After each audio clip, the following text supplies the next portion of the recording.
always win. He's our champion.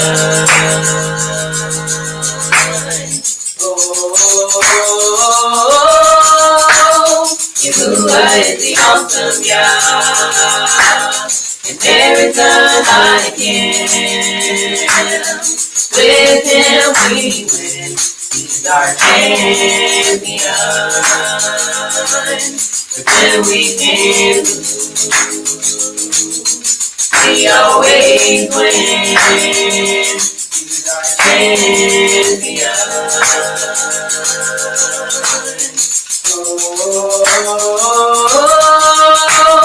Yahuwah is the awesome Yah, and there is none like you. With you we win. You're our champion. With you we can we always win. You're our champion.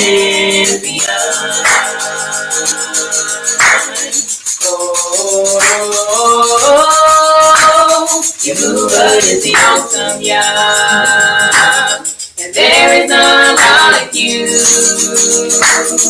With you we win. You're our champion. With you we can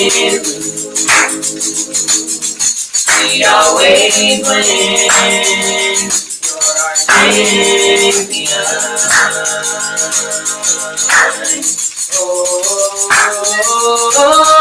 We lift our hands, we lift our voice, we celebrate our champion. We sing hallelujah,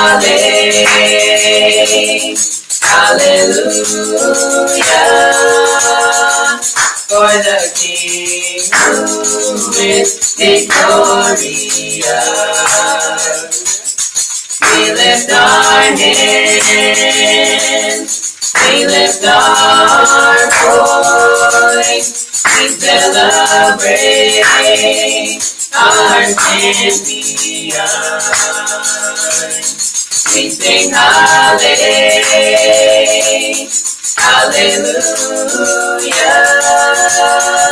for the King who is victorious. Yahuwah is the awesome Yah, and there is none like you. With you we win. You're our champion.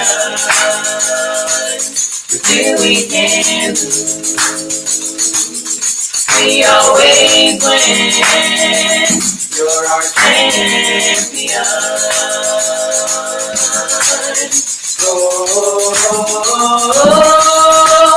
Yahuwah is the awesome Yah, and there is none like you. With you we win. You're our champion. With you we can we always win. You're our champion.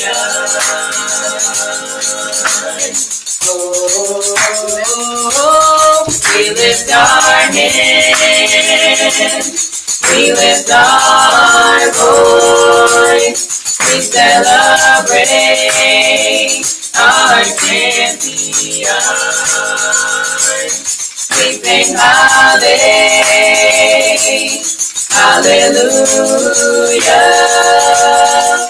for the King who is victorious. We lift our hands, we lift our voice, we celebrate our champion. We sing hallelujah,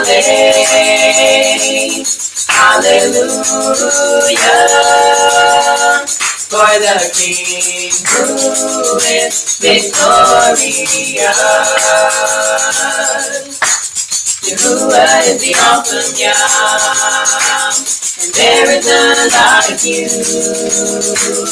With you we win, you're our champion. With you we can, we always win, you're our champion.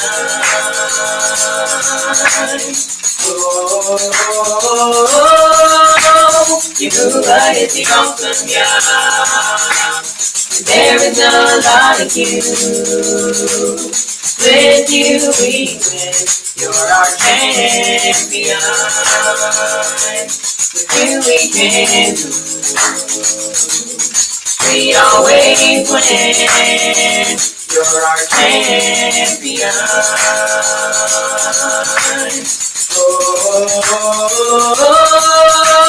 Jehovah is the awesome God. There is none like you. With you we win. You're our champion. With you we can. We always win. You're our champion.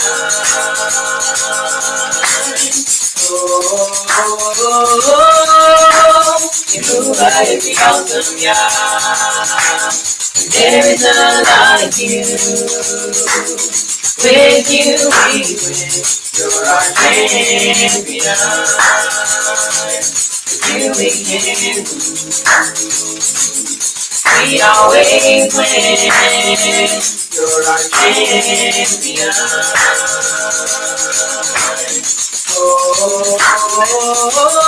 We lift our hands. We lift our voice. We celebrate our champion.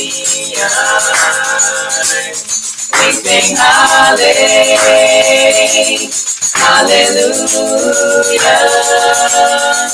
for the King who is victorious. We lift our hands. We lift our voice. We celebrate our champion. We sing hallelujah, hallelujah, for the King who is victorious. Jehovah is the awesome God. There is none like you. With you we win. You're our champion. With you we can. We always win.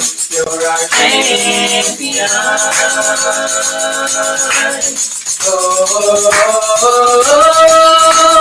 Jehovah is the awesome God. There is none like you.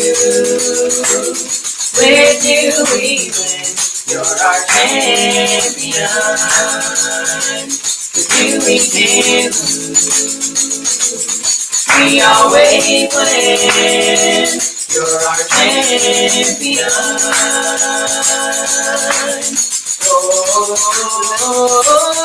We lift our hands. We lift our voice. We celebrate our champion. We sing hallelujah, hallelujah, for the King who is victorious. We lift our hands. We lift our voice. We celebrate our champion. We sing hallelujah, hallelujah, for the King who is victorious. Jehovah is the awesome God. There is none like you. With you we win. You're our champion. With you we can't lose. We always win. You're our champion.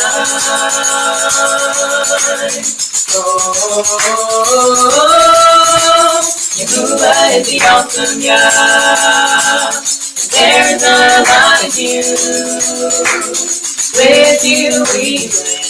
You're our champion. With you we can lose. We always win. You're our champion.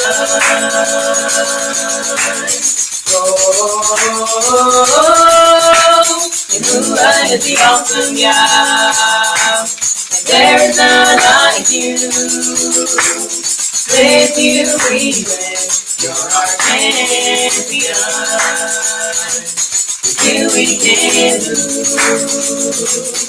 We always win. You're our champion.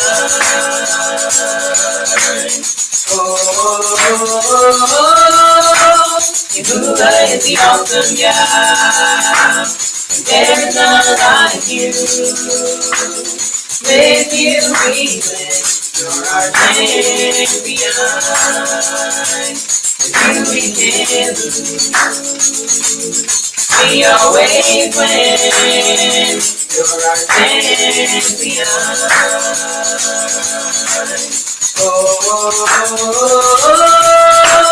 Yahuwah is the awesome Yah. There is none like you. With you we win. You're our champion. With you we can lose. We always win. You're our champion.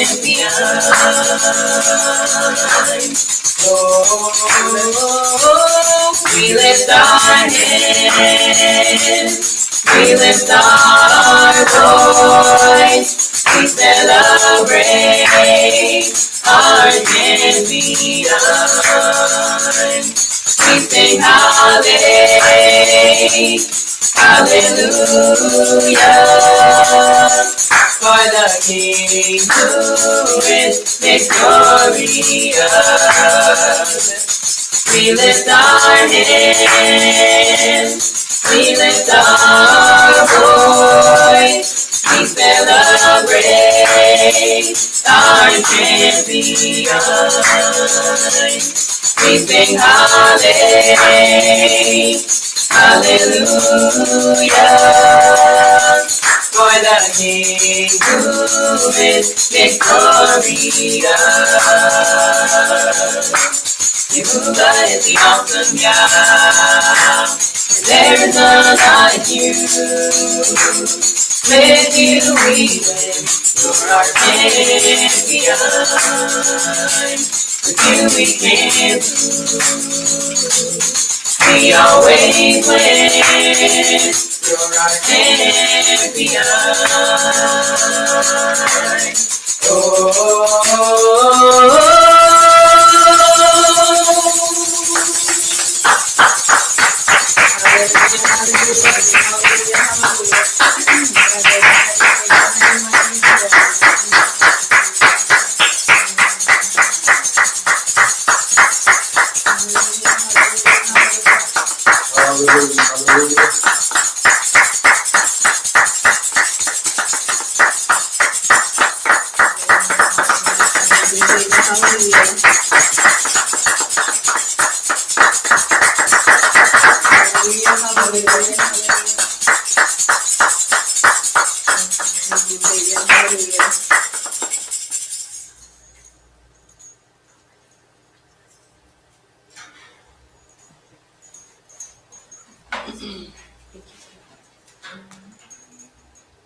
All I need is a touch from you.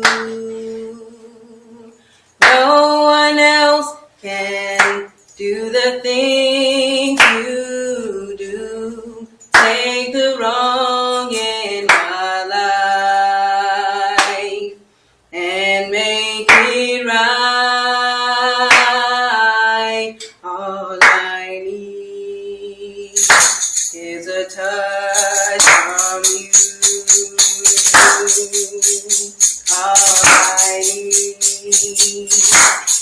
a touch from you. All I need is a touch from you.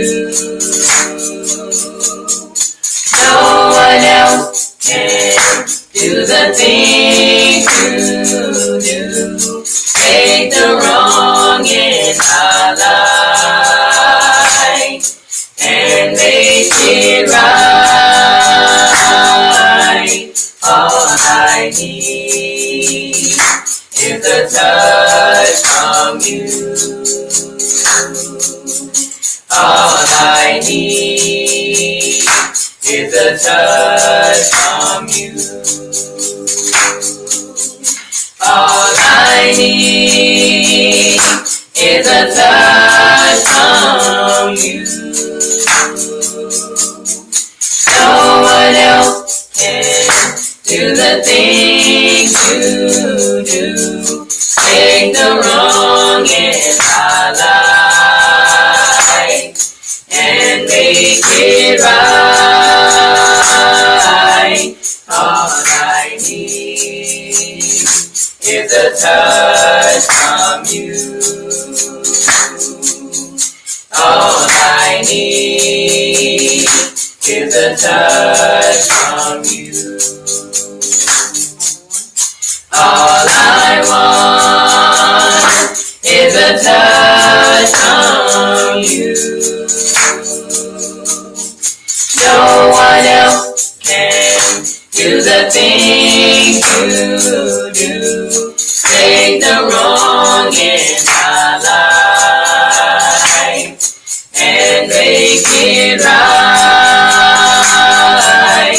All I want is a touch from you. All I want is a touch from you. All I want is a touch from you. No one else can do the things you do. Take the wrong in our life and make it right. All I want is a touch from you. All I want is a touch from you. All I need is a touch from you. No one else can do the things you do. Take the wrong in our life and make it right. All I need is a touch from you. All I need is a touch from you. All I need is a touch from you. No one else can do the things you do. Take the wrong in our life and make it right.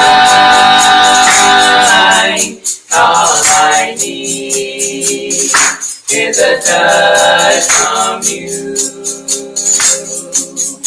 All I need is a touch from you. All I need is a touch from you. No one else can do the things you do. Take the wrong in our life and make it right. All I need is a touch from you. need is a touch from you. All I want is a touch from you. No one else can do the things you do. Take the wrong in my life and make it right. All I want is a touch from you. All I want is a touch from you. All I want is a touch from you. No one else can do the things you do. Take the wrong in my life and make it right. All I want is a touch from you.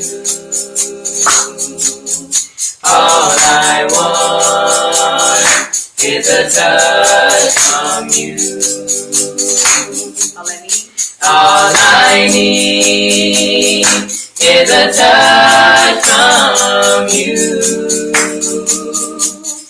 No one else can do the things you do. Take the wrong in my life and make it right.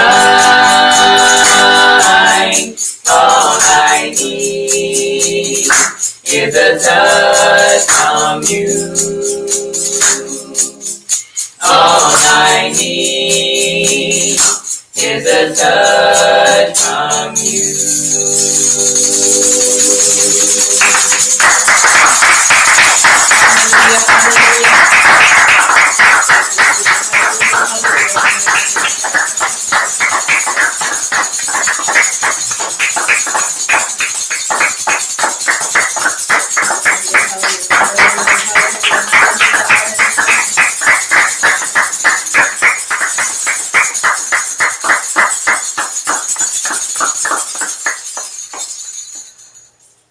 Worthy, worthy, Yahuwah is worthy of my praise. Worthy, worthy, Yahuwah is worthy of my praise. Worthy, worthy, Yahuwah is worthy of my praise. Worthy of my praise, worthy of my praise, Yahuwah is worthy of my praise. Worthy, worthy, Yahuwah is worthy of my praise. Worthy, worthy, Yahuwah is worthy of my praise. Worthy of my praise. Worthy of my praise. Yahuwah is worthy of my praise. Worthy of my praise. Worthy of my praise. Yahuwah is worthy of my praise. Worthy of my praise. Worthy of my praise. Yahuwah is worthy of my praise. Worthy, worthy, Yahuwah is worthy of my praise. Worthy, worthy, Yahuwah is worthy of my praise. Worthy of my praise. Worthy of my praise. praise. You is worthy of my praise. Worthy of my praise. Worthy of my praise. You is worthy of my praise. Worthy, worthy. You is worthy of my praise. Worthy, worthy. You is worthy of my praise. Worthy of my praise. Worthy of my praise. You is worthy of my praise. Worthy of my praise.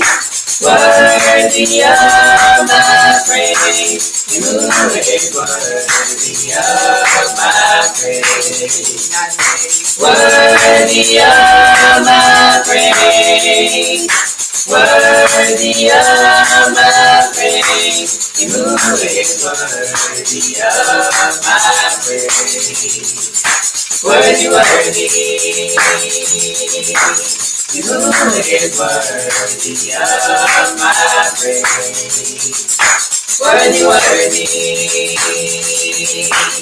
You is worthy of my praise. Worthy of my praise. Worthy of my praise. You is worthy of my praise. Worthy of my praise. Worthy of my praise. You is worthy of my praise. Worthy of my praise. Worthy of my praise. You is worthy of my praise. Worthy, worthy. You is worthy of my praise. Worthy, worthy. You is worthy of my praise. Worthy of my praise. Worthy of my praise. You is worthy of my praise. Worthy, worthy. You is worthy of my praise. Worthy, worthy. You is worthy of my praise. Worthy of my praise. Worthy of my praise. You is worthy of my praise. Worthy of my praise. Worthy of my praise. You is worthy of my praise. Worthy of my praise. Worthy of my praise. You is worthy of my praise. Worthy of my praise. Worthy of my praise. You is worthy of my praise. Worthy of my praise. Worthy of my praise. You is worthy of my praise.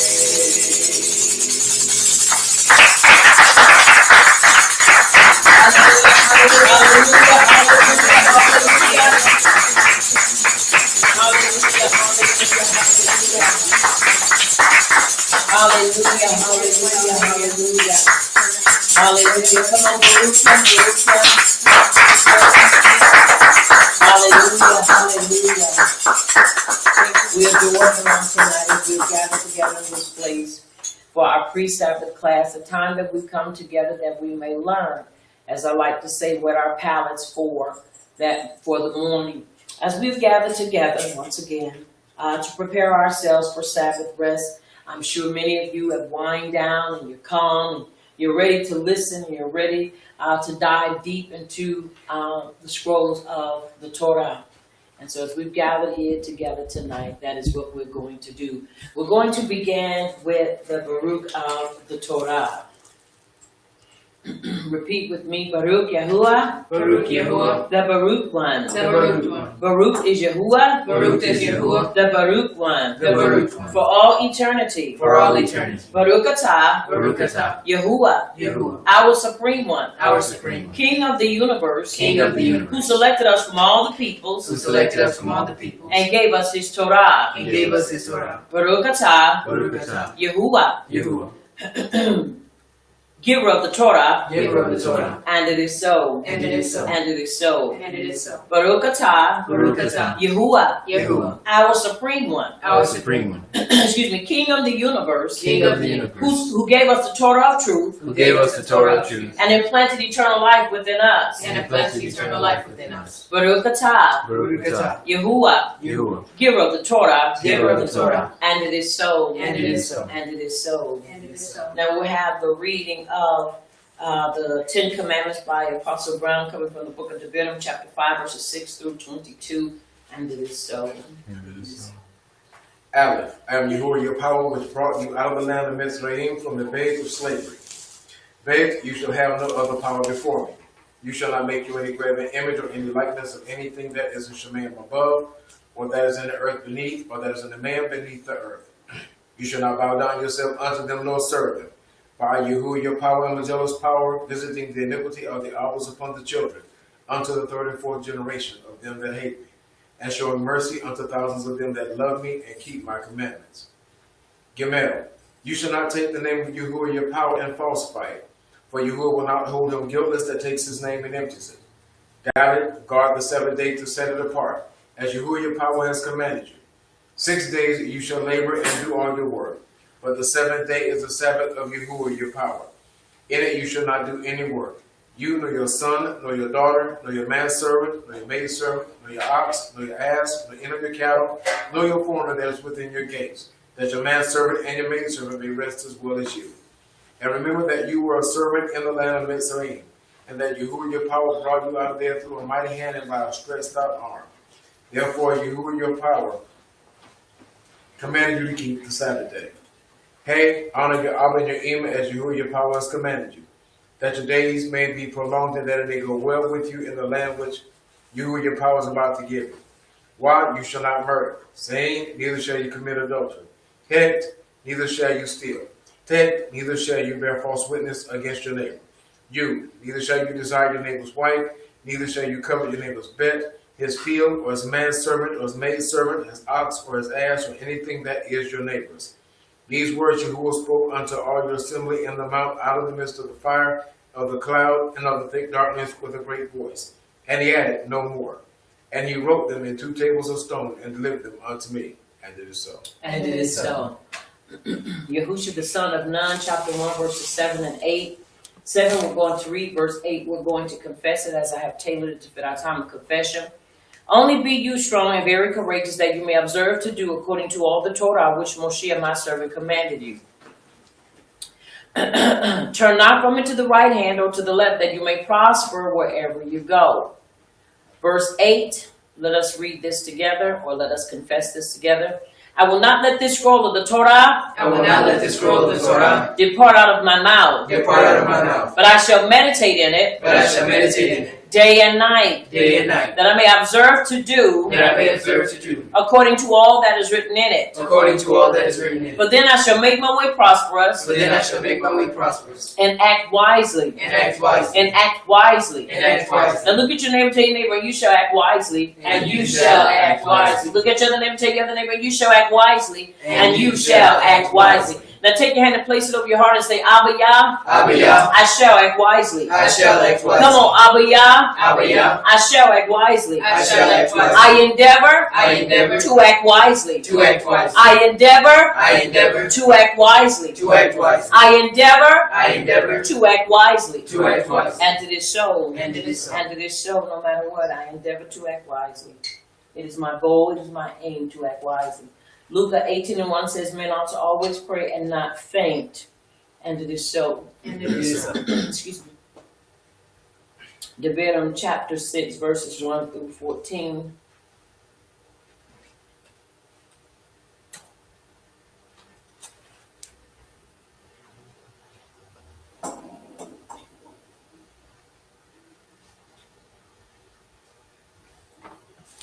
And it reads,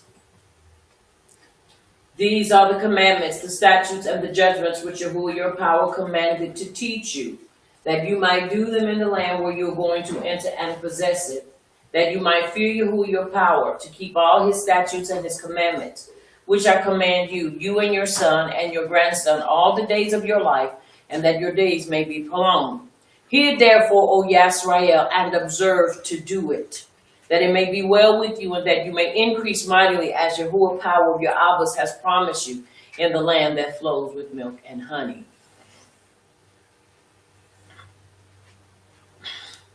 Hear, O Yisrael, Yahuwah our supreme one, Yahuwah is Akkad. Shema Yisrael, Yahuwah is our Savior, Yahuwah is Akkad. And you shall ahaba Yahuwah with all your heart, and with all your soul, and with all your might. And these words which I command you this day shall be in your heart, and you shall teach them diligently unto your children. You shall speak of them or talk of them when you sit in your bed, and when you walk by the way, and when you lie down, and when you rise up. And you shall bind them for a sign upon your hand, and they shall be as frontlets between your eyes. To fall to what? Bind to the mind. And you shall write them upon the posts of your beds and on your gates, and it shall be when Yahuwah your power shall have brought you into the land which he swore to your Abbas, to Abraham, to Isaac, and to Yaakov, to give you great cities which you did not build, houses full of all great things which you did not, which you filled not, and wells dug which you did not dig, vineyards and olive trees which you did not plant. When you shall have eaten and before, then beware lest you forget Yahuwah which brought you forth, out of the land of Mitzrayim, from the bed of slavery. You shall fear Yahuwah your power and serve him, and shall swear by his name. You shall not go after the power of the people which are round about you. For Yahuwah your power is a jealous power among you. Lest the anger of Yahuwah your power be kindled against you, and he destroy you from off the face of the earth. You shall not tempt Yahuwah your power as you tempted him in Massah. You shall diligently keep the commandments of Yahuwah your power, and his testimonies and his statutes which he has commanded you. And you shall do that which is right in the sight of Yahuwah, that it may be well with you, and that you may dwell.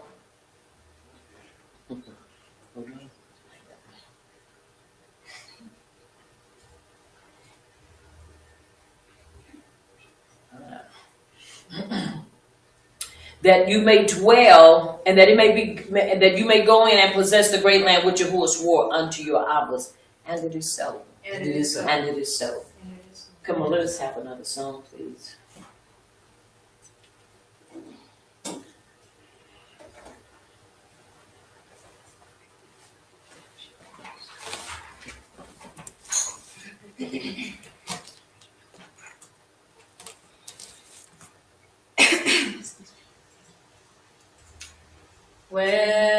Welcome into this place. Welcome into your chosen vessel.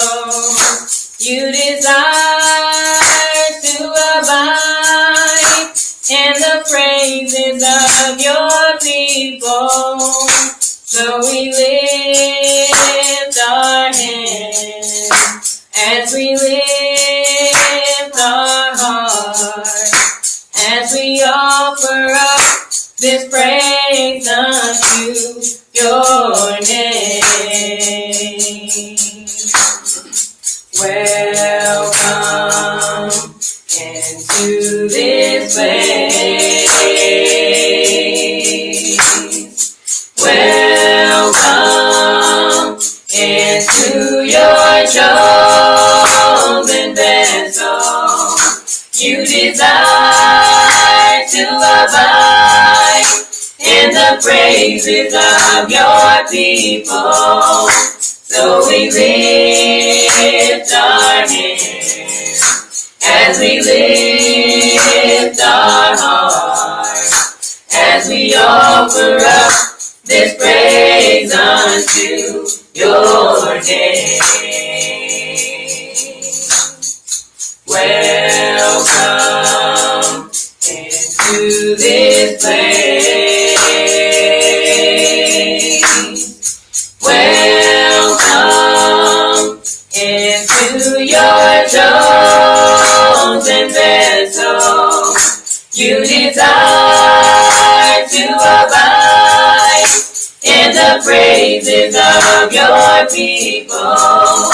So we lift our hands as we lift our hearts, as we offer up this praise unto your name. Welcome into this place. Welcome into your chosen vessel. You desire to abide in the praises of your people. So we lift our hands as we lift our hearts, as we offer up this praise unto your name. Welcome into this place. Welcome into your chosen vessel.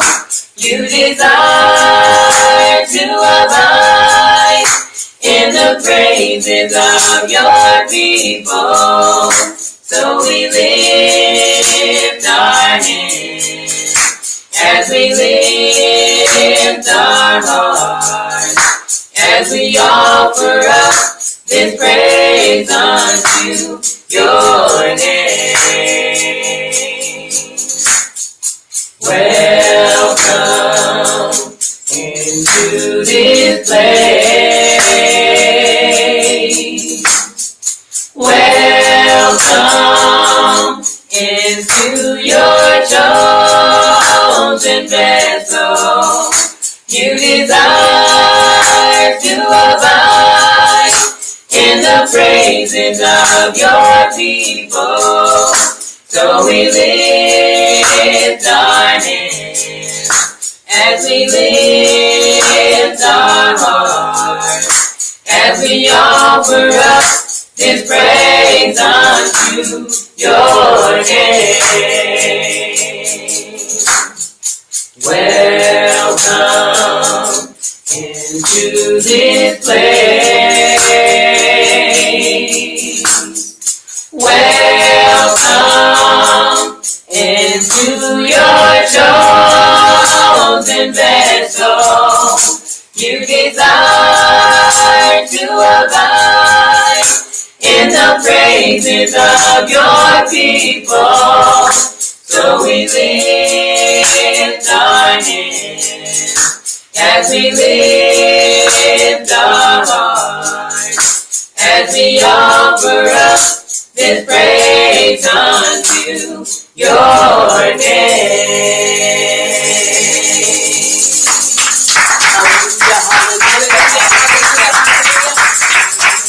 Hallelujah, hallelujah, hallelujah, hallelujah, hallelujah, hallelujah, hallelujah, hallelujah, hallelujah.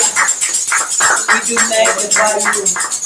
We will worship you for all that you do and all that you've done.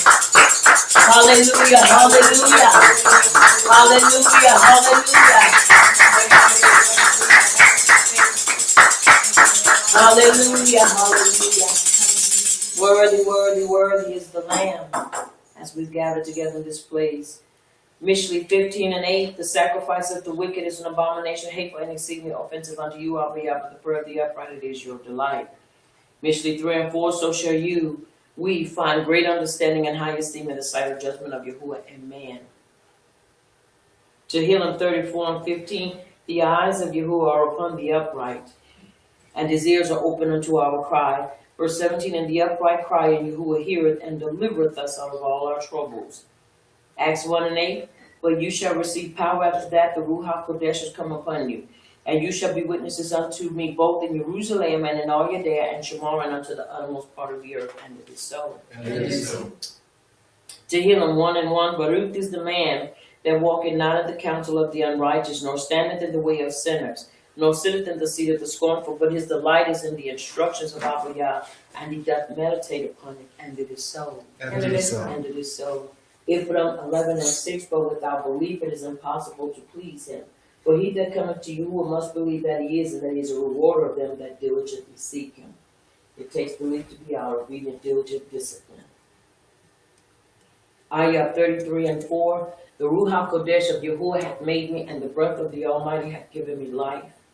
Micah 4:8, but truly I am full of power by the Ruach Kodesh of Yahuwah, and of judgment and of might to declare unto Yaakov his transgression, and to Yahshua his sin. And it is so. And it is so. Therefore, according to Yehukin and Moshiach, which is in the English, Mark 11:24, therefore I say unto you, what things soever ye desire when you pray, believe that you receive them, and you shall have them. And it is so. And it is so. Yehukin and Aleph, chapter 5, verse 4 and 5, or whatsoever is born of Yahuwah overcometh the world, and this is the victory that overcometh the world. Even I will believe. Who is he that overcometh the world? But he that believeth that Yahushua is the Son of Yahuwah. Yehukin and Aleph, chapter 2, 5 and 6, but whosoever keeps his Torah, truly the Ahab of Yahuwah is perfected in him, and by this we know that we are in him. Verse 6, he who says he abides in him ought himself also to walk, just as he walked. Verse 17, and the world passes away and the lust thereof, but he that doeth the will of Yahuwah abideth forever. Somebody say abideth forever. Abideth forever. Say it again like you mean it, abideth forever. Abideth forever. And it is so. And it is so. And it is so. All right, as we have our confession, another one of our confessions, we had not confessed it in a minute, but it's important that we keep this on our hearts so that we can remember. It's a declaration of shalom and healing. As we prepare to do this, I'm going to hold on with that. We're going to read the writings, then we'll go back to that. Devarim chapter 11, verse 13 through 22. And it shall come to pass, if you listen carefully to my commandments, which I command you this day, to Ahaba Yahuwah your power, and to serve him with all your heart and with all your soul, that I will give you the rain of your land in his due season, the first rain and the latter rain, that you may gather in your corn and your wine and your oil. And I will send grass in your fields for your cattle, that you may eat and be full. Take heed to yourselves that your heart be not deceived, and you turn aside and serve other power and worship them. And then Yahuwah's wrath be ignited against you, and he shut up Shemayim, that the land, that the there be no rain, and that the land yield not her fruit, unless you perish quickly from off the great land which Yahuwah gives you. Therefore shall you lay up these my words in your heart and in your soul, and bind them for a sign upon your hand, and they shall be as frontlets between your eyes. And you shall teach them your children, speaking of them when you sit in your bed, and when you walk by the way, and when you lie down, and when you rise up. And you shall write them upon the doorposts of your bed, and upon your gates.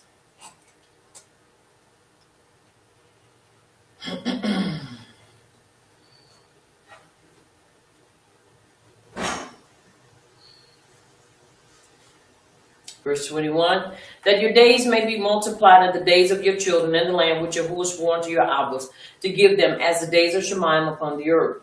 Verse 22, for if you shall carefully keep all these commandments, which I command you, to do them, to Ahaba Yahuwah your power, to walk in all his halakha, and to cling unto him, and we know what we get. We get the what? The victory. And it is so. And it is so. And it is so. Now, as we've come to this portion of our confession and our declaration, let us decree together this declaration. Repeat with me. Abba Yah, Abba Yah, in the name of Yahusha, in the name of Yahushua, our Mashiach, our Mashiach, we subdue ignorance we subdue ignorance with Torah knowledge. with Torah knowledge. And through this knowledge And through this of knowledge Torah truth, of Torah truth, we claim healing, we claim healing, shalom, shalom, deliverance, deliverance, and salvation. and salvation. We decree We decree Torah truth Torah truth in the lives in the lives of your people, of your people, our people, our people, Yisrael. Yisrael. We unite We unite not to fight not to fight each other, each other, each other, each other, but the enemy but the enemy of our belief, of our belief, of our belief. of our belief. And it is so. And it is so. And it is so. Now, as we've come to this portion, let us bow before our King as we prepare to seal our prayer, our praise, our worship unto our Yah. Let us bow before him. Let us repeat this together also. May the utterance of my mouth May the utterance of my mouth and the deliberation of my heart and the deliberation of my heart be desirable before you, be desirable before you, O Yahuwah, O Yahuwah, my rock my rock and my redeemer. and my redeemer. May the utterance of my mouth May the utterance of my mouth and the deliberation of my heart and the deliberation of my heart be desirable before you, be desirable before you, O Yahuwah, O Yahuwah, my rock my rock and my redeemer. and my redeemer. And it is so. And it is so. We have just confessed to Helaman 19 and 15, and it is so. And it is so. And it is so. You may be seated in his presence as we're here this great night, Yom Shishi, day 6, as we've gathered together that we may once again go into a time of learning and a time to reflect upon our ancestors and forefathers' life. And it's just amazing how we are where we are in the Torah portions as they are getting ready to come out of bondage and out of the land of their captivity. A land where they were restricted, a land where life really was tedious and hard for them because they could not do anything except what Pharaoh commanded them to do. See, they didn't have the benefits or the freedom like we have on today. They could not leave. They had to stay where they were. They had to get up in the morning and work. They had to go to sleep. And when they were finished sleeping, they had to rise right back early in the morning. Pharaoh, the task was so hard that it had them winded and they couldn't breathe. And everything he did was to ensure that they never spent time with their mishpachah. And so everything he did basically worked where he thought was going to work, and his esteem turned around and worked against him. But his whole plan and plot was to make sure that they would never be able to experience freedom, but it did not work. And so we have to understand what was going on at this time. And so as we're in this portion, Beshalach, when he let go, which is in Shemot chapter 13. And we're going to start at verse 17. And while you're turning there, once again, just looking at all the plagues that had taken place at that time. And so every plague represented or was an open defeat of what they believed to be their deity of power. And so we understand once again the importance of knowing what Abba Yah did, and there was nothing that they were able or qualified to do, Right. because they had to submit to him, because nobody is greater than he is. That's right. Nobody. And so as we look back, and we'll take a look back, and the first thing we see is the serpents are swallowed up, and we see between Ayar and Sibian and Tammuz, then we find the blood, which is Dam, their deity.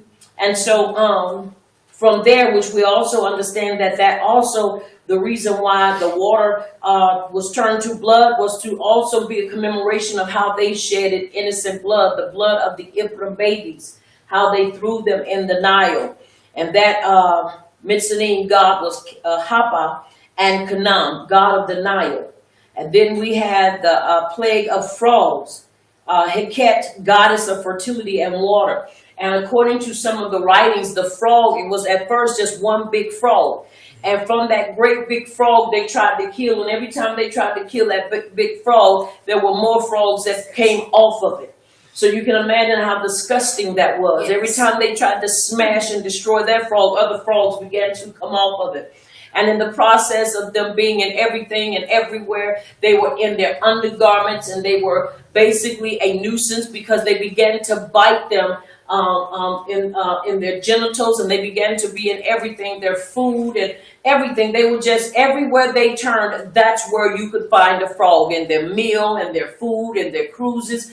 And so it was a stank mess. And so we see this, then we see the lice and the vermin, which is Geb, God of the earth. So you have to understand, when you're looking at lice, and because he struck the ground or the dirt, and the dirt from the dirt, the dirt became lice, and it set upon them. And according to some of the writers, it said that the lice set upon their clothes, and their clothes were so saturated with it that it looked like their clothes had been in the garbage can for years. So you can imagine, if you can imagine anything being out in the woods and being bit by mosquitoes, and I'm talking about every time you got 4, 5, 6, that's nothing compared to the calamity that was brought upon their lives by these lice.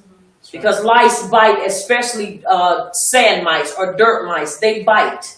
And so they were being bitten, and just a calamity, like I say, that was just unmeasurable and unthinkable. And then we have swarms, Kepri, lord of flies or beetles. And so when we look at the swarms, we see the flies or beetles or anything that could come in once again and swarm. So once again, you got flies, you got anything that can swarm that's taking place. And you have to understand, things that swarm have a tendency to sting and also bite. That's right. So they had that. Now, mind you now, even though these plagues may have lasted 7 days, the after effect lasted 29 to 30 days, possibly maybe longer. And so because they were a long-lasting effect, they would go right into the next plague because of Pharaoh. So they really didn't have time to catch their breath. Then we find also in that same, as we're looking in, and this was, you can find this in Shemot chapter 7 and 8, the water to blood, chapter 7 verses 14 through 25, frogs, chapter 7 verses 25 to chapter 8 verse 11, lice, Shemot chapter 8 verses 12 through 15, swarms, Shemot chapter 8 verses 20 through 32, and then we have pestilence, Shemot chapter 9 verses 1 through 7. Now, one thing about pestilence, this was the goddess of animals, Apis. Now, one of the things that was really, I won't say unusual, but was unique about this situation is that it dealt with all kinds of animals. It dealt with all kinds of pestilence. So even some writers said that what made it the way it was is because they had a lot of the poisonous, not so much poison, but vicious animals, pestilence. You had pigs that were in the land. And one thing about a pig is very nasty. And pigs do carry parasites, and they carry diseases.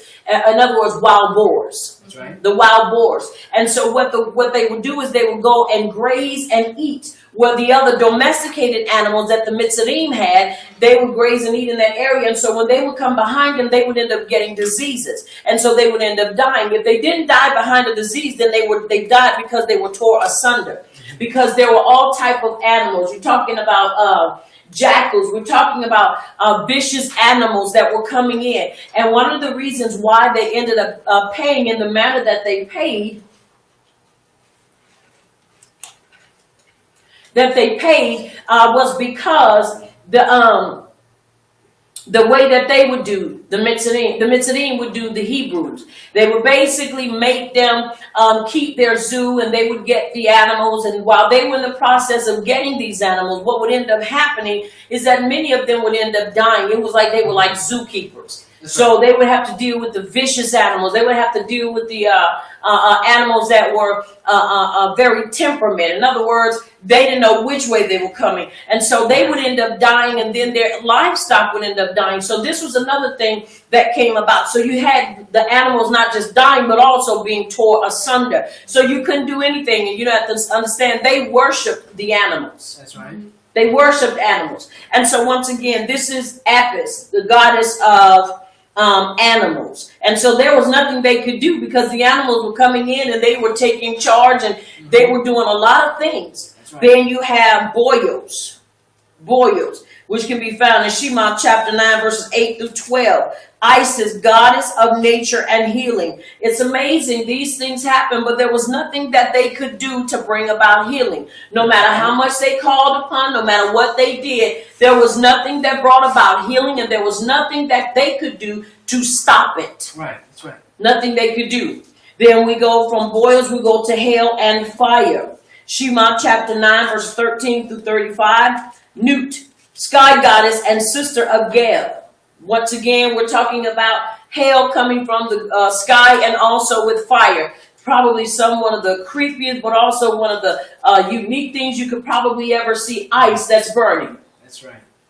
And I believe it would have probably have been nitrogen. And that is what caused it to basically burn. And when it hit the ground and it splattered, you would think maybe it would go out. It didn't go out. It burned the crops and it destroyed and devastated homes and crops. So once again, the calamity that is being caused here is because of disobedience. That's right. Now we go into the locust. And that can be found in Shema chapter 10 verses 1 through 20. And this is Set, God of storms and disorder. It's amazing that this is the God that basically is over this, but this God has no control over the locusts. That's right. And what was left from the hail and firestorm, the locusts came and devastated it down to the root. One thing about locusts, they don't just eat the leaves, they eat it down to the root to where they contaminate and damage the land. That's right. That makes it very hard for anything to be cultivated and to grow.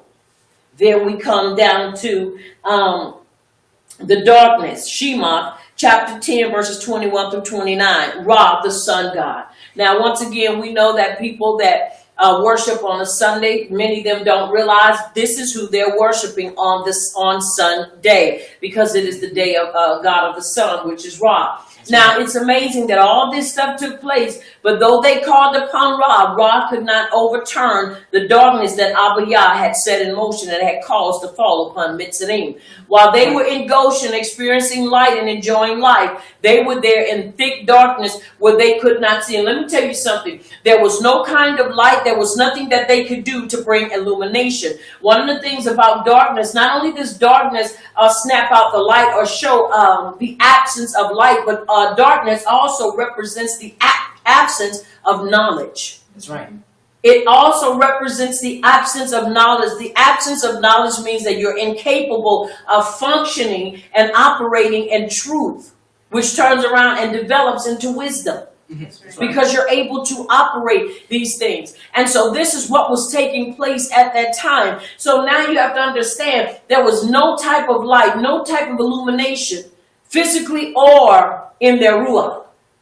And so here it is, wherever they were. Now you have to understand, once again, not to sound gross or vulgar, they had to urinate and they had to have bowel movements wherever they were because they could not see. That meant for 72 hours, they could not eat, they couldn't do anything but use the restroom where they were. That meant when the lights went out, if you were at work, you were there for 72 hours. That meant if you were with the animals, you were there for 72 hours. That meant if you were at home, you were there for 72 hours because there was no way you would be able to move from one state to the next because it was too dark. Anybody has understand fog and ever seen fog really at its best? When we used to live in California, fog is very thick and dense. That's right. And one thing about fog, and we're talking about white fog, when you get out there, that's why California, some of your states that are up near the mountains and places, the fog gets really extremely thick. And so when when you would be driving, there would be times that we would have to pull over because even with the fog lights, because in California, every car that you buy is equipped with fog lights. And so even when you have fog lights, there were times we would see people pulled over sometimes till day because the fog would be just too thick for them to drive through. Now that we're talking about white fog. Mm-hmm. Can you imagine black fog to where it's so thick you can feel it? You can actually feel it and it's touching you and you can feel it and it's an eerie feeling because it's always like somebody's around me. Somebody's about to reach out and touch me. And have you ever been in a dark room and you walking and it's like you can feel your nose bumping something because you're walking around because you feel like, oh, I know I'm about to crashing or something, and you got your hands out there and you're doing everything you can to feel around and see what you can touch, and to no avail. There's nothing there, but it's still in the back of your mind. I'm about to knock myself out. I'm about to knock my toes to the back of my foot, or I'm about to hit my face and knock my nose to the back of my head. That's that where you feel that. Now take that and triple times it times 1,000. And we still probably wouldn't be able to even get the gist of how it felt during that time without light. The absence of light was not just the absence of physical light, but it was also the absence of understanding, the absence of not knowing who they were dealing with. That's right. Are you understanding me? Yes. And then after the lights came on, now mind you, they were still dealing with what the locusts had done. Now you're thrust in the darkness. Now after darkness still would not recant and would not relent. And now here it comes, death of the firstborn. Shemot chapter 11 verses 1 through chapter 11 verses 1 through 12 verse 13. Pharaoh, son of Ra, Canaan, Ammon, Ramgad, Horus, war god. And there was nothing that any one of those so-called gods could do. They were powerless and without any kind of power to change the verdict that had come down. A death to all firstborn in Mitzrayim. Right. There was nothing that they could do to alter or change or secure or protect them that were in Mitzrayim. Also, we find that they were told to borrow and to get, well, once again, they were only getting what belonged to them. Because remember, before they went into bondage, remember now, when Joseph was in charge during the time of Pharaoh, the one that knew about them and had put him in position, he was basically king over all of Mitzrayim. He operated as Pharaoh for a certain amount of time because Pharaoh's son was not qualified to carry that type of power. Right. And so he was inadequate and I'm inclined to believe immature. So Pharaoh put Joseph in charge, even though his son Pharaoh was still a figurehead, because many of them did not like him because they said he's not one of us. But he had the wisdom to carry out. And so what did Joseph do? Joseph took care of Yaakov, he took care of his brothers, and he took care of their families, and he also took care of Mitzrayim. And so he took gold, and as he distributed that gold and even the valuable garments, he made sure that the children of Yisrael would be taken care of. And while he was doing that, he was putting gold and silver up, also giving what belonged to Pharaoh. He was also doing that. So you have to understand, they were well taken care of. But when they went into bondage, I am inclined to believe that everything of value that they had, they were stripped of it. Because remember, what this Pharaoh wanted to happen to them is that they would be crippled and that they would be without any kind of hope and that they would not be able to do anything except work for him and stay in bondage, keep their head down low and do nothing else. And so here it is, Abba Yah is saying, now, get back what belongs to you. Go back and take your garments. Go back and take your gold and your silver because it belongs to you. That's right. Are you understanding me? Yes. It's important that we understand that. And so here it is. We're at this place to where now we're getting ready to see what is getting ready to take place as they have prepared. Once again, another a great portion of this story of our history is that when Abba Yah told them to take the lamb and to put the blood upon the post, you have to understand that blood was on the inside and they were to put it where they would be eating. Why? So while they were there, they would always be able to look upon the blood. Now you have to understand, Abba Yah sees through things. So he didn't have to have it on the outside. He had, but it was on the inside to encourage and to keep those on the inside encouraged and knowing that Abba Yah did not bring them there to leave them. Because I can imagine that when the screams began to come out at night, when the screams, the bellowing of screams, and I'm talking about, you don't know a horrifying scream until you have heard somebody scream because of they either lost something or because they are trying to survive and trying to fight for their lives. That's right. Whenever we watch movies, and even then, that's acting. But to hear somebody truly scream out because of something they've seen or something so horrific that has caused them to scream from the depths of their belly, from their soul, because this thing has come and rattled or shook them. And I can imagine the cries and the horrifying screams that went out at midnight, went out at night. And so here it is. Now they have to get up and they have to leave. Have to have all their stuff prepared so they can prepare for the journey. But he put it in the doorpost of your home. Put it on over the post of your home. But it was to be on the inside, so that it would be a reminder for them and to them that Yahuwah was their Savior. And it is so. And it is so. And it is so. Now, as we go into our writings, let us look at Beshalach, when he let go. So now we realize and we see that he's done what now? He's let them go. But it was a long journey for him to let them go. But he told them he's not going to change his mind. But when it's all said and done, be rest assured he is going to let the children of Yisrael go. And it is so. And it is so. All right, let us take up at chapter 13, verse 17, please. 147.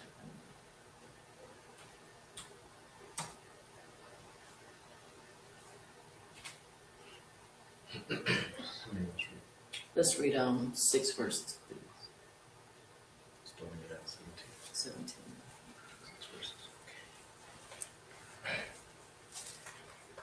And it came to pass, when Pharaoh had let the people go, that Yahuwah did not lead them by the way of the land of the Plishtim, although that was near. For Yahuwah said, lest perhaps the people change their minds when they see war and return to Mitzrayim. But power led the people around by way of the wilderness of the Sea of Reeds and of the children of Yasharel, went up in orderly ranks out of the land of Mitzrayim. And Moshiach took the bones of Joseph with him, for he had placed the children of Yasharel under solemn oath, saying, Yahuwah will surely visit you, and you shall carry up my bones from here with you. And they took their journey from Succoth, and camped at Etham, at the edge of the wilderness. And Yahuwah went before them by day, in a pillar of cloud to lead the way, and by night in a pillar of fire to give them light to go by day and night. He did not take away the pillar of cloud by day, or the pillar of fire by night, from before the people. And it is so. And it is so. And it is so. That pillar was Yahusha, the Mashiach, appearing as the pillar of cloud by day and fire by night. The cloud to keep them cool during the day, and the fire to keep them warm at night. Are you understanding? Yes. He is our buckler. He is our strong tower. And he is our defense. And so he kept them also. He kept them, you have to understand, also out of the eye and out of the presence or the view of the enemy, when the enemy would get close to him. All right, let's read chapter 14.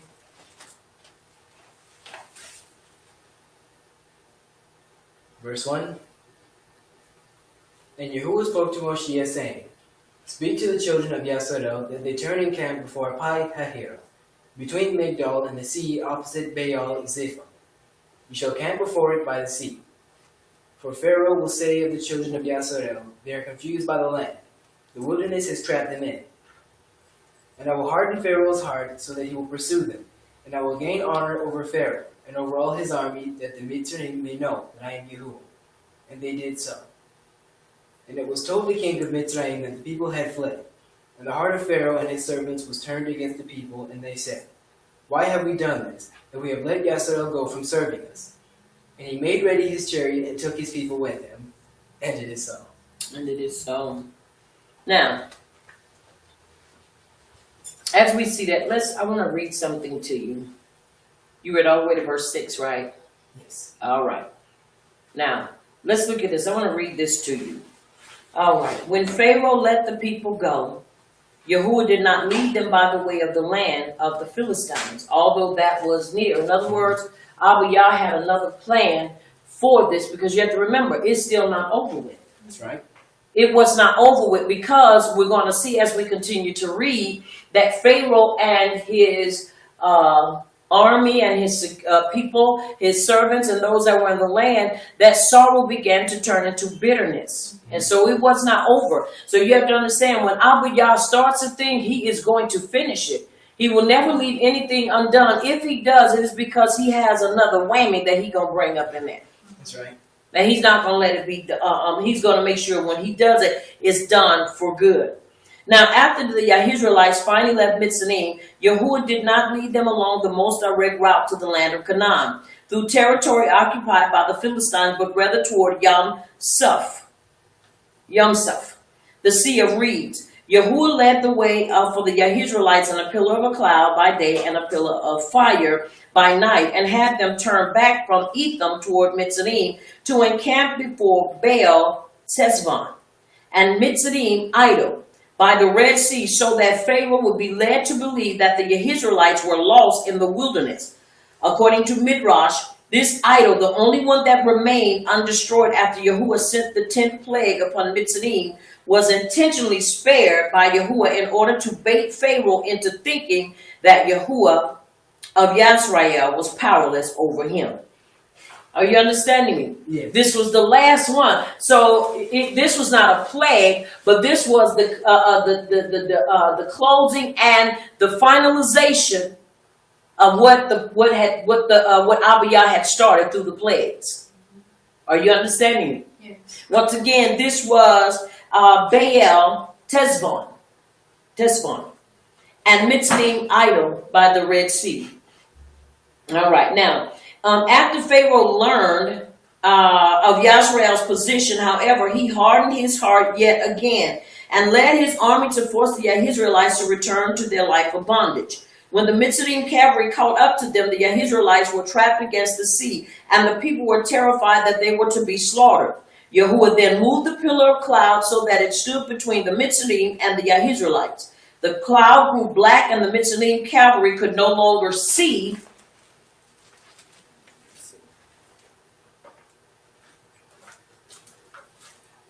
the Israelites. Meanwhile, a pillar of fire appeared in front of the people, lighting their way. Moshe then raised his staff, and a strong east wind blew and divided the waters, forming a wall of water on the right and left, and the Israelites began to cross safely.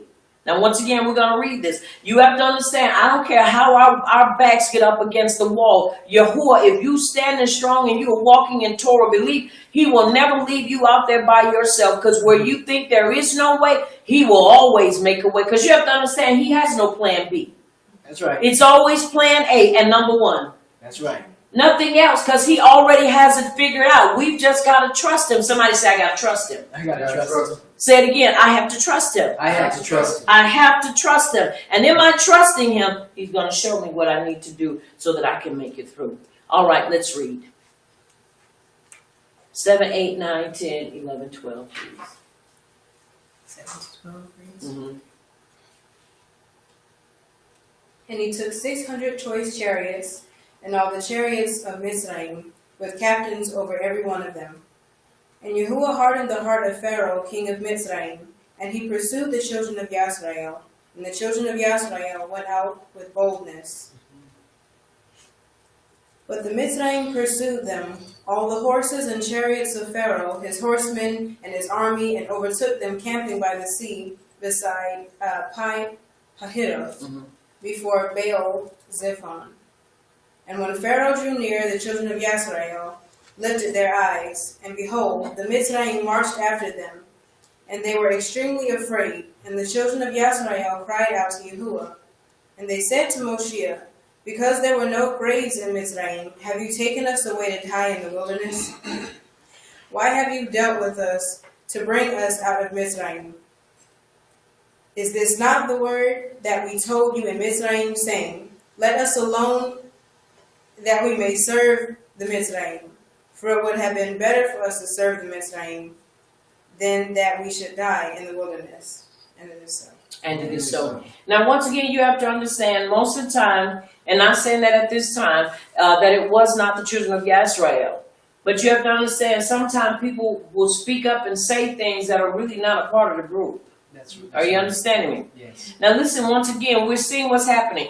Boldness. They went out with boldness. Now we see where they got them cornered, and they are really speechless, but at the same time very vocal about their position and about, why did you bring us out of here? Why did you do this? See, this is where the enemy us as the children of Yisrael, when we get to a place in our lives and our backs are up against the wall and we look and we saying, I can't swim across that and I don't have a boat to take me over, so how am I going to get over there?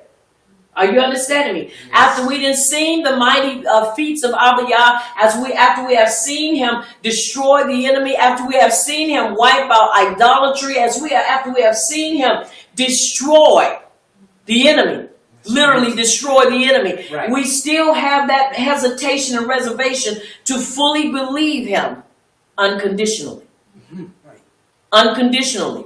Now, once again, it says this will prove an important point, that it is not by miracles that people come to believe. Pharaoh had seen many miracles and each time considered them, but he only finally let Yisrael go because Yahuwah is the true power. However, as can be seen here, his heart was still a heart of stone. We see this in many Christian churches. Many. Where people have a heart of stone, refusing to obey Torah and relying on, even chasing after miracles. King Mashiach warned against this type of attitude and said it will exist in the last generation to come. Let's look at Matthew chapter 16 verse 4 real quick. And it is so. All right, read that for me. Matthew chapter 16 verse 4. From the NIV scriptures. A wicked and adulterous generation looks for a miraculous sign, but none will be given it except the sign of YouNow. Yahushua then left them and went away. And it is so. And it is so. Read that again for me. A wicked and adulterous generation looks for a miraculous sign, but none will be given it except the sign of YouNow. Yahushua then left them and went away. And it is so. And it is so. He said, ain't no sign going to be given. He said, look, you're going to believe or you're not. That's right. This is not here where we're going to come and play, 50 billion questions and I'm going to basically dance to your music. That's not how this works. Are you hearing me? Yes. We've got to learn to look at what he's put before us and trust in that and know that he has not brought us this far to leave us. Once again, this is very important to our development, especially in the time that we live in. Sometimes people think, well, I just don't feel like I used to. I just don't know. You better know, because if you're going off of a feeling, you're going to be really shook when you don't feel anything. That's right. Because you got to understand, it's not about a feeling. Yes, we do feel him, but there are times where the enemy likes to play the mental games to where you're standing and you feel like you're standing alone and you feel like, well, I don't feel nothing. It feel like, he's left me. Once again, the question you have to ask yourself, did you do anything for him to leave you? Right.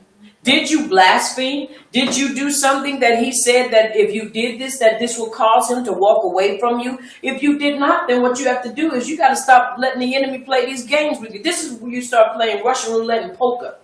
Yes. People and I don't really know how to play poker, but I watch people play poker. And people that play poker know how to put on their poker faces, and they know how to intimidate people with their faces, even though they really don't have a hand to do nothing with.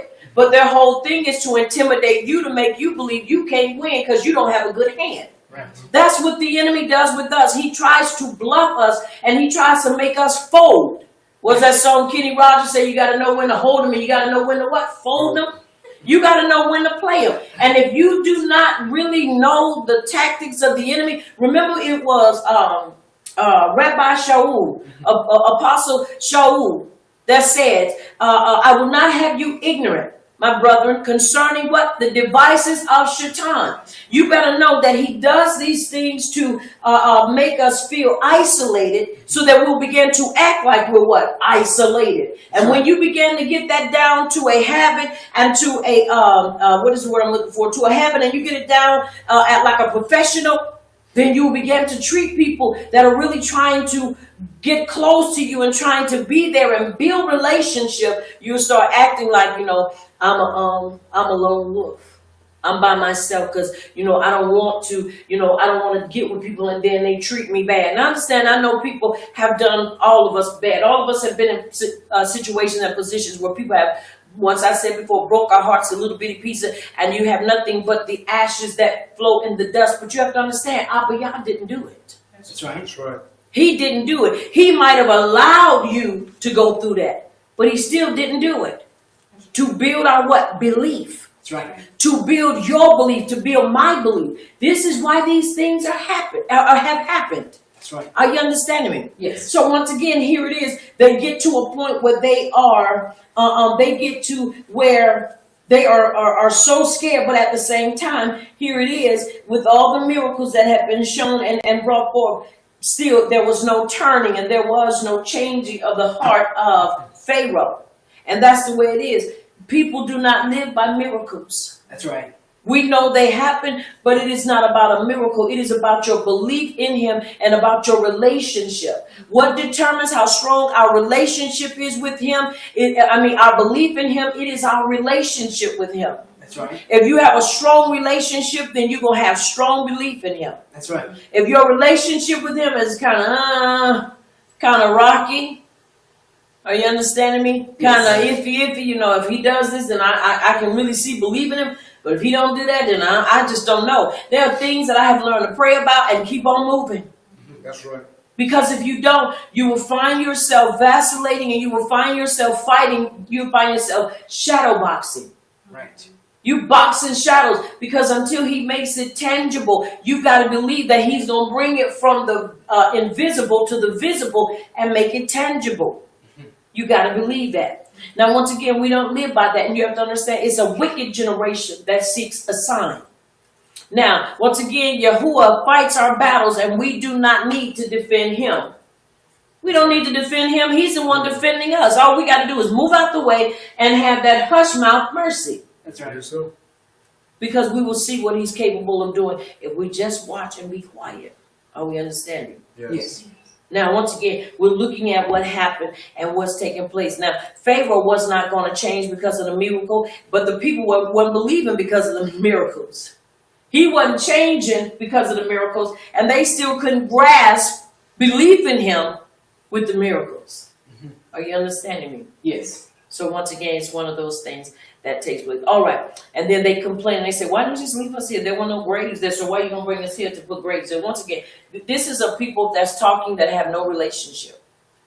That's right. And didn't really desire a relationship. And we're going to see that. Right. You know when people really desire a relationship, you start thinking, I'm going to ride and I'm going to see. Because that's all I can do right now. That's Are you right. understand? Because I'm not in control of my life. I'm not the captain of my ship. That's right. Are you understanding me? Yes. Abba Yah is through his son Yahushua HaMashiach, and it is so. And it is so. All right, let us read 13. Huh?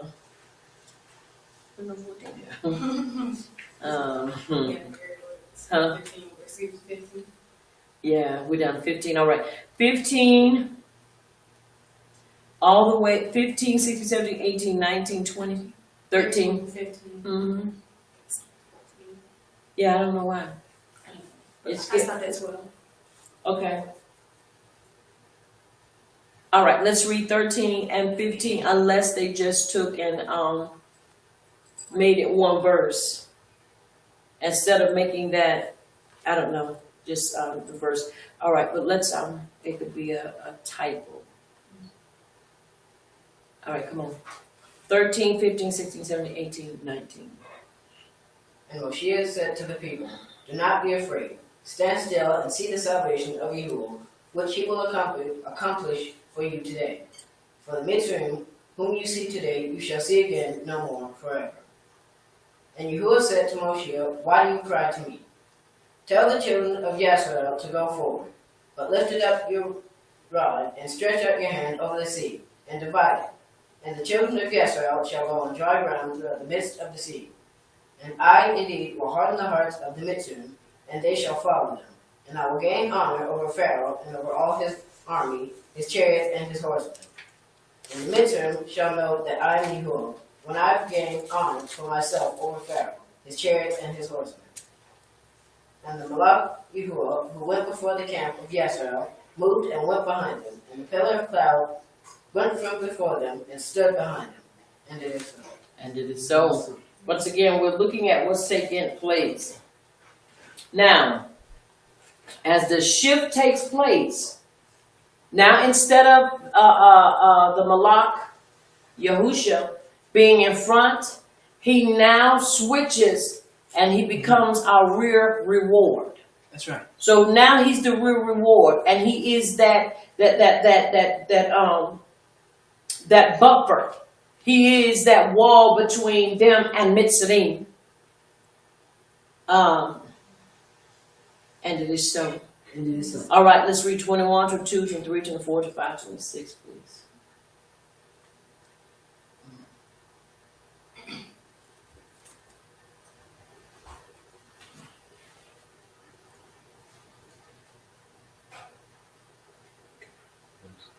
Twenty-one, 21 to 2, 3, 4, 5, 26, 21 to 26. And Moshe stretched out his hand over the sea, and Yahuwah caused the sea to go back by a strong east wind all that night, and made the sea into dry land, and the Mayim were divided. And the children of Yisrael went into the midst of the sea on dry ground, and the Mayim were a wall to them on their right hand and on their left. And the Mitzrayim pursued and went after them into the midst of the sea, all Pharaoh's horses and chariots and his horsemen. And it came to pass in the morning, watch, that Yahuwah looked down upon the army of the Mitzrayim through the pillar of fire and cloud, and he troubled the army of the Mitzrayim. And he took off their chariot wheels so that they drove them with difficulty, and the Mitzrayim said, "Let us flee from the face of Yisrael, for Yahuwah fights with them against the Mitzrayim." And Yahuwah said to Moshe, "Stretch out your hand over the sea, that the Mayim may come back upon the Mitzrayim, on their chariots and on their horsemen." And it is so. And it is so. And it is Now, I'm going to read two renderings of what took place, and I believe both of them are accurate as you listen.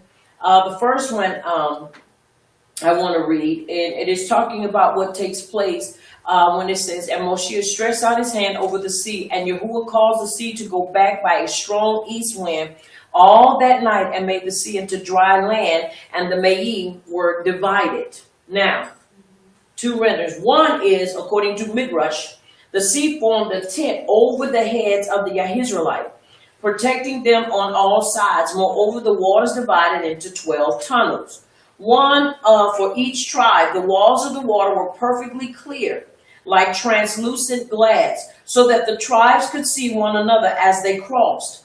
Another Midrash says that all the waters of the earth split at the same time as the Sea of Reeds, including rivers and lakes around the world. Now, once again, at any rate, by daybreak, all of the Israelites had safely reached the other side, and the pillar of the cloud lifted. Now, let's look.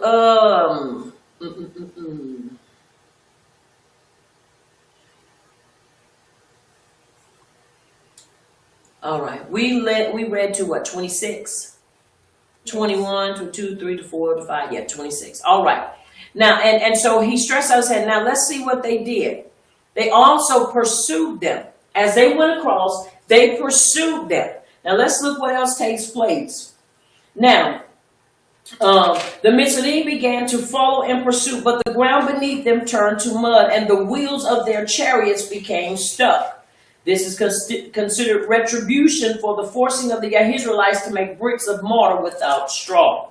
As the Mitzrayim attempted to retreat, Moshe stretched out his staff, and the wall of waters collapsed over them. The Israelites watched in awe as the waters engulfed all of Pharaoh's mightiest warriors. There were no survivors. Somebody say no survivors. No survivors. Now that's one rendering, and I believe that these renderings connect because they say the same thing. Now the next one tells us, we know from the scroll of Yasher that the waters were divided into 12 pathways, 12 tunnels or 12 pathways. And the water was frozen on each side, so each tribe of Yisrael could cross over on its own path. Now, as they described it, it said it was clear as glass where you could see it. When you freeze certain things, what does it do? It's clear where you can see it. Now, listen what it says. So each tribe of Yisrael could cross over on its own path. There was order and not disorder. In other words, wasn't nobody running, wasn't nobody knocking nobody over, wasn't nobody, pushing and shoving. Everybody had their belongings and had their stuff, and they were moseying on along as Abba Yah had told Moshe to lead them. Right. Now, we look, the movie The Ten Commandments does not accurately depict what happened. So once again, this is what happens. Now let's look at what it says that happened to the waters. The waters congealed as ice on each sides and were frozen.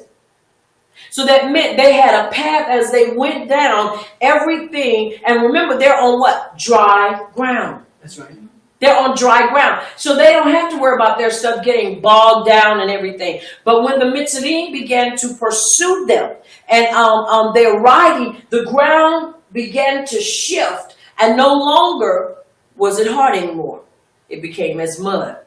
And the Mitzrayim wheels got stuck in the mud. And as it got stuck in the mud, they were not able to leave. Now watch this. All of them. It was what? 600 men or 300 men? It was like 600 men that had of his army, that which was left.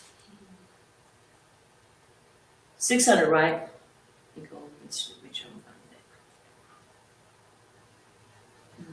Yeah, 600 choice chariots. So he took 600, but that he didn't take everybody. But 600 of his choicest men were with him. And so as they are all on here, now 600 men plus whoever else was in the chariots. Are you understanding? Yes. It just talks about the choice or the strongest men. Now they get in the center. And we ain't talking about you get there and then you can jump off and run back. No, they get into the center of the Sea of Reeds. And when they get to the center and they begin to see that their wheels are getting bogged down, the chariots, the horses, everything is getting stuck. And I'm sure they're looking at Moshe standing up, getting ready to take that staff and point it in their direction. They start trying to back up and turn around, but it's too late. Because by that time, watch this, the water now has begun to collapse. And it collapses on all of them and drowns them to death. Are you understanding me? Yes. Once again, whenever Abba Yah starts something, he always finishes it. And he saved that for last because he knew that that was the last deity that they had belief in. So he had to destroy it as well, along with them. Are you hearing me? Yes. All right. Let's read.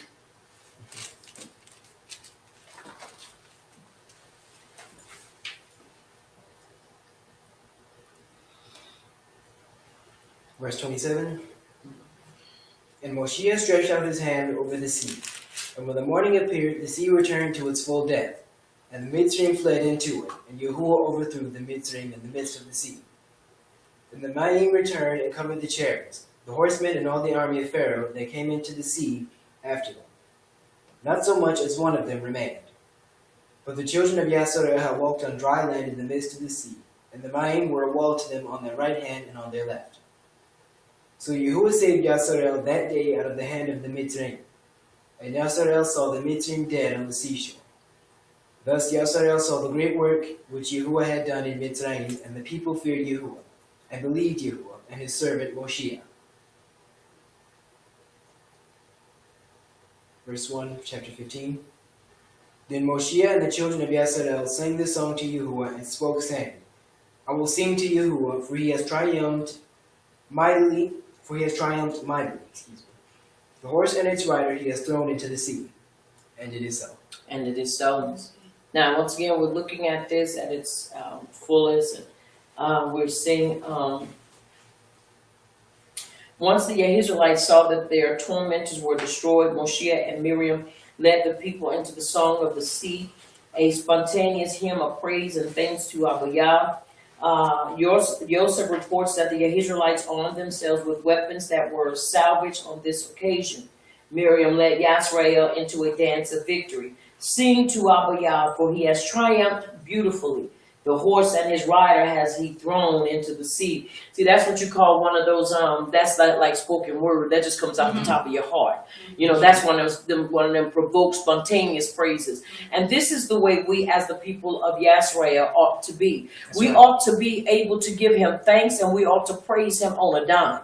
That's right. We ought to be able to praise him just because when we look at what he has done, you know, the song, even though it's in Christianity, it says, when I think of the goodness of Abba Yah and all that he's done for me, what? My very soul cries out, hallelujah. I told you for what? Saving me. That's right.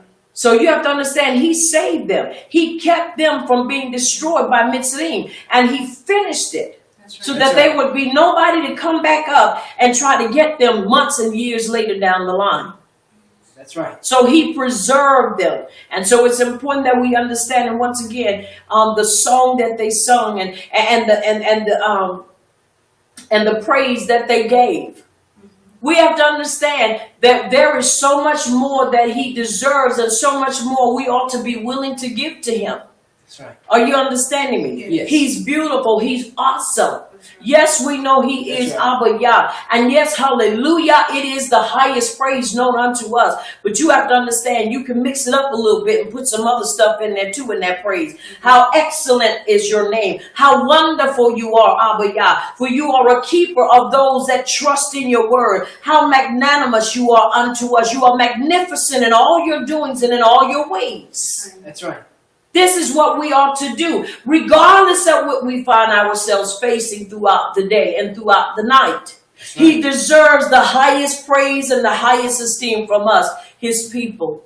Now, we may not have been saved from a physical sea of reeds, but you know we were saved from the sea of life. That's right. Where some of us were about to drown. We know that we were about to go under for the last time. But Abba Yah in his greatness and his mercy reached down and grabbed us and picked us up and put us on a rock to stand. And that rock is Yahushua HaMashiach.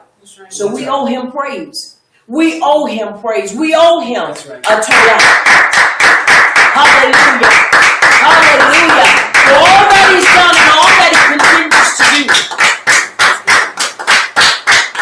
He told Pharaoh, let my people go that they may worship me and that they may have a feast unto me. And everybody that came out was able to participate. Do you not know he did not wake us all up for only some of us to be able to participate and be a part of Peshat? But he woke us up, his children, the children of power, that we all might be able to be partakers of this Moed, this appointed time. And that is why it is important that we get ourselves together. And that we participate. Now, I'm saying this. Now, a lot of time people, well, I'm not going to go with a big group. I'm just going to do it here by myself. Show me in the writings where that is scriptural. It is not. Yes, they ate their meals in their homes, but they were a collective. That's right. That's right. They were a collective. It's not that many of us can't go to different places. It's just we choose not to. That's right. And unless you are a leader and you don't know what's going to be said. You don't know if Abba Yah is going to cause a prophetic wind to blow our way. You don't know what Abba Yah is going to say unto us, his people, when we gather together. That's right. But because so many of us, once again, have that mentality, well, we're here and we're going to do it because I don't want to be by myself. Well, get up off of yourself and find somewhere to be with somebody. That's right. That you know that's going to do it right. Stop making excuses. Because he brought us all out. He didn't bring some. And everybody that was brought out was able to participate in that time. Are you understanding me? Because that is what brought us out. the celebration and the commemoration and the taking of Peshat. That's right. Once again, it's important that we understand this. Are you hearing me? Yes. Now, once again, now Yahuwah saves Yisrael just to send them to hell? Absolutely not. Now, it's important that we understand everything that takes place. Do you believe that he brought you out of bondage just for you to stay there? Just for us to die? No. Absolutely not. But this is where, once again, it's about relationship. Somebody say relationship. Relationship. Say it again, relationship. Relationship.